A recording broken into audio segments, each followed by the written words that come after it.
My husband brought home a python without even asking me, saying it's always been his childhood dream, but now it's become my worst nightmare and I'm not sure our marriage will survive. 6 months ago, our corn snake unexpectedly died. My husband, 26 male, and I, 24 female, were both very upset. He was a cute little guy and still very young.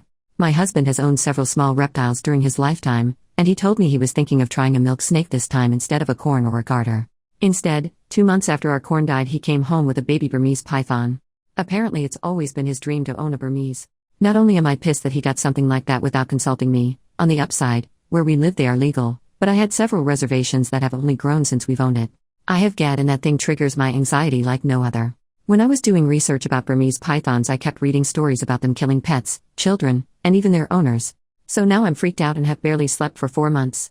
This is made worse by the fact that my husband has no experience with large snakes, and the larger the python grows, the more it shows, and also by us having a cat. The other snakes we've had, our corn snake, and my husband's old garter snake, posed no threat, but now I constantly worry that the python is going to get out and eat her. I've taken to locking the cat in our bedroom at night, which interferes with our sleep since she meows and scratches at the door, and I constantly worry about her when she's home alone. I'll reiterate, this thing is freaking huge. He is already 6 feet long. I'm home more than my husband, so I have to feed it and change its substrates often. I hate doing both so much, especially now that he's graduated to eating rabbits and pigs. I honestly think that since my husband bought him without consulting me, that caring for it should be his sole job, but I'm not going to let it go hungry or live in its own waste out of pride. I honestly don't think we'll be able to give this snake the best quality of life, which I think is essential for all pets. He's getting too big for the tank he's in, which is his third since we've gotten him, and I don't think we have the room in our house for the enclosure my husband wants to build him. His food is very expensive and eating into our savings, but it's what he needs, so we can't downgrade. The python does not deserve to live in a tiny space and eat inadequate food because my husband wanted one as a kid. At the same time, it's a good possibility it could eat us out of house and home. I don't want kids while we own a python, and these things can live up to 20 years. I don't want to never have children, which I've dreamed of, because of a python. Because of all these reasons, but especially the ones about our cat and its quality of life, I think we should rehome the python, preferably to a wildlife sanctuary or something. I've gently brought all of this up to my husband. How much mental anguish it causes me, how worried I am for our cat, how the snake is unsustainable, and all he's done is tell me to get over it, accuse me of not caring about his happiness, and tell me I'm being prejudiced against animals that aren't cute and cuddly. None of this is true, not even the last accusation. I liked his smaller snakes a lot. How can I communicate productively with my husband about this issue? He already loves this snake, and I think that's getting in the way of him seeing reason. Edit. For the snake people, I acknowledge now that our husbandry is probably wrong, proving my point even more. Also, I have been informed that the snake probably wasn't a baby if it's at this size now, so take that into an account. I am not the most knowledgeable about snakes. First update 1 week later. First of all, I have to say thank you for the outpouring of support I got, especially from the reptile enthusiasts who happen to be browsing this sub. You guys are awesome. Now, I just want to say at the beginning, so what everyone wants to hear is heard. The snake is gone and my cat is all right. Here's how it happened. Thursday night, while I was replying to people in my post, several people suggesting talking to my husband's friend, who owns Burmese pythons, is an experienced reptile keeper, and could be a huge help. I was too blinded by the situation or my own anxiety to even think of that. I messaged him on Facebook Thursday night and told him the situation. He was shocked at just how bad things were, but apparently he tried to warn my husband that owning small snakes and then jumping to a Burm is like thinking owning house cats makes you qualified to own a tiger, but my husband didn't listen. He's been busy going to reptile shows. Dude breeds venomous cobras. He's kind of a badass, so he only saw the snake in person once when we just got it and was immediately disturbed when I told him about the overfeeding, my husband's desire to start it on live food, and the fact that it free roams and is handed alone. He told me he'd come over the next day, Friday, and give my husband a real talking to, as well as do anything he could to help us rehome it. I decided I couldn't live another day in the house like that, and neither could my cat, so Friday morning I moved out to my mother's while my husband was at work. It was a bit sneaky, but I knew that if I tried to leave while he was home he'd try to convince me to stay. I called him on his lunch break though and told him I'd left until the snake was gone. He was very upset, but started accusing me of being so petty as to let a snake wreck our marriage. I had nothing productive to say to that, so I told him I'd talk to him later. Well, my husband's friend was so angry at what he saw of the snake that when he got to the house when my husband was home from work, he gave him the tongue lashing of his life, and told him in plain terms that now that he saw how woefully inadequate we were as big snake keepers, there was no way he was going to let the snake stay at our house. Being yelled at really affected him. When my husband drove over to my mother's to talk to me, he looked like a kicked puppy.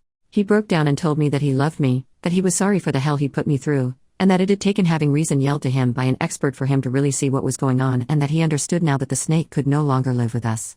I know that at that point that the sorrow he felt was due to having his snake taken away, not of real understanding, not yet.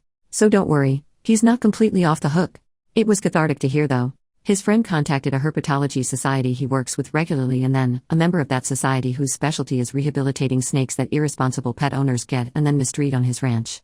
So Snake went yesterday to this guy's ranch, where he'll be fed the right food and go on a diet apparently, and live in a space big enough for him. My husband and I have talked a lot about this and he acknowledged that his fervent desire to fulfill his childhood dream made him careless and selfish, that he wasn't trying to be malicious towards me, but he just wanted the snake so badly he'd do and say anything to keep it.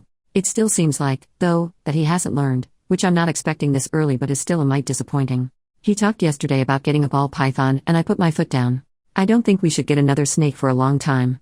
On Sunday I sat him down and asked him to tell me the truth of how he got the python, because walking into a pet shop for a milk snake, and just finding a Burmese was sounding more and more implausible the more I thought about it. He admitted that he arranged to get one with a breeder online while he was telling me he wanted a little snake, meaning he was actively lying to me. This breeder is also a state away, meaning my husband participated in something illegal when he met up with him to get it, since transporting Burmese pythons across state lines is against the Lacey Act. I'm very angry about this. I'm upset about his lies, and I'm upset that he blew me off for months. He admitted he lied just because he knew I'd say no, which shows such an immaturity that almost disgusts me. I'm upset that he broke the law. I'm upset that he only listened to what I told him when it came from someone else. Apparently he's been having a quarter-life crisis that he didn't tell me about, because he feels that he should have accomplished more with his life at 26, he never went to college. I feel sympathy for him with that. But that's no excuse to treat me badly. I moved back home with Kitty last night, but our marriage is in severe jeopardy right now due to the lying and the lack of respect my husband has shown me. But I made vows to stick with him and I don't take those lightly. We're going to be getting counseling, which I hope will make him really see what was wrong with what he did, rather than a knee-jerk response to being in trouble, so to speak, and will strengthen us. If not, well, I'll have to consider my options. Second update 1 month later. Hi, I'm back. The snake is still gone, but I guess I'm coming back out of desperation.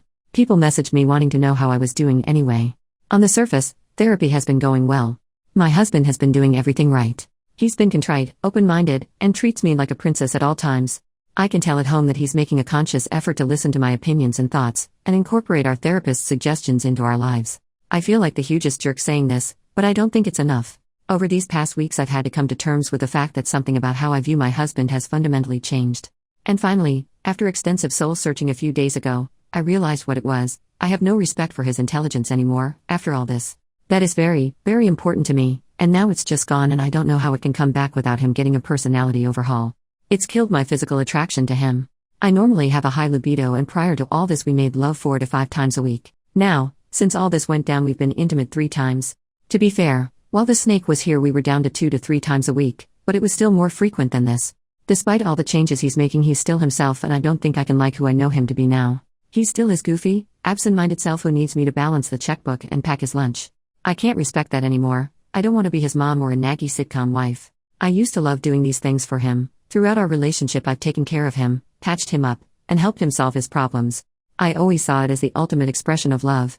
Now I'm just sick of it. He can tell something's still wrong. He's irritated about my lack of forgiveness and lack of an intimate drive lately when he's objectively doing all the right things. But his lack of understanding towards my apprehension makes my feelings even more pronounced. I realized the other day that I love him dearly as a friend. I've known him since I was 9 years old but no longer as a husband. That devastates me. I can't believe I'm thinking divorce after less than a year of marriage. I feel like such a failure. I haven't broached these feelings in therapy yet, because they crystallized only a few days ago. But I don't know how to start because I know saying them will mean my marriage will be over. I have talked to my mom and friends about this, and they all tell me to wait longer, to stick it out, because I made vows. But I feel like I found out something fundamental about my husband that I wish I never had, and that nothing can be the same now. Third update 9 years later, posted on October 14, 2024. My posts were reposted somewhere and one of my friends sent me them saying, I think you wrote these posts. And reading them, yeah I did. A lot of people seem to be wondering what happened to me so I logged into this account for the first time in almost 10 years to give one final update about what happened.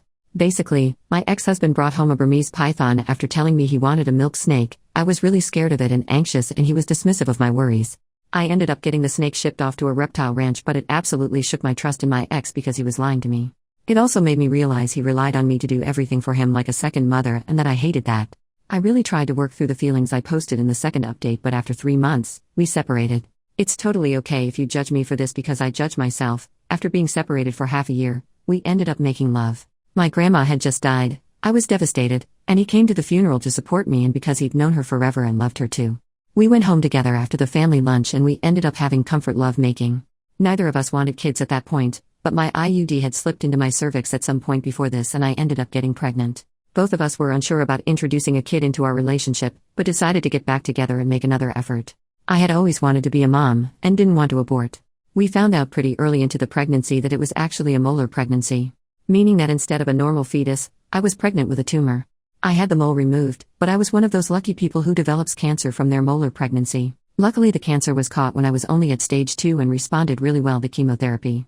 I've been cancer-free since 2016. However, my ex's behavior when I was extremely sick from chemo, we had stayed together after losing the pregnancy, caused me to put my foot down and want to divorce. He wouldn't, or couldn't, pick up the slack around the house, and I couldn't deal with it anymore. I felt like I couldn't depend on him for anything, not even when I had cancer. Literally a week after I was told I was cancer-free, I told him I was moving out and wanted a divorce. I lived with my mom for a year while our divorce was being finalized and a bit after it, and then decided to get a job in a new city because I needed a new beginning. I also decided to fulfill a dream of mine I'd been mulling over for a while and went back to college to get my BSN in 2017. I graduated in 2019 because I was in an accelerated program for people who already have another degree, and I now work as a neonatal nurse. The job can be really wearing and difficult, but it's so amazing watching tiny and sick babies grow and thrive and eventually leave. I feel like I've found my calling. I also met a guy in my class when I went back to school. We were just friends for 2 years, because I didn't feel ready to date, and then in 2019 we started dating. That guy is now my husband. We got married in 2022. My current husband is the most amazing man and partner I could have ever asked for. I can fully lean on him, and him on me. And I don't have to ask him to please pick his socks up off of the floor. He even does most of the cooking because I hate cooking. Due to my cancer treatment, I went into premature ovarian failure, so we are going to start IVF in the new year with eggs I had frozen before my chemo began. We also want to adopt and or foster at some point and have been looking into that as well. I know for sure my husband is going to be a wonderful support for me and an amazing father. At the time of my divorce I had no confidence my ex would be either of those things. I don't want to just bash my ex though. He is doing much better since we got divorced. A month after I left for good, he attempted to off himself and was put on a 72-hour hold at the hospital. He took their advice to follow up with a psychiatrist seriously, and was diagnosed with ADHD. It explains so much about how he was when we were together. A little later on, he was also diagnosed with autism.